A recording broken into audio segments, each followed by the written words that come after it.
G'alla maydoni oralab ham yurdi. G'arq pishib, ko'zni quvnatib turgan bug'doy boshoqlarining donlarini ko'zdan kechirdi. Baribir hali bu yerdan bu yer unumdor yerda. Ko'taradi. So'qa. Baribir bunga ko'proq yoshlar.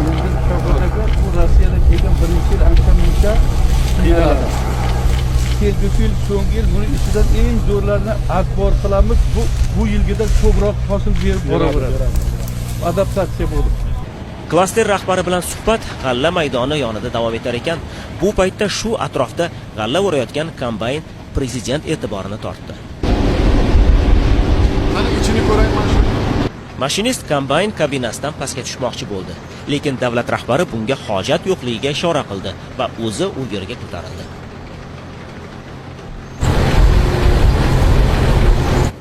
Shundan so'ng prezident kombaynni o'zi boshqarish istagini bildirdi va ruldagi mashinist bilan qisqa, ammo samimiy suhbat qilib bordi.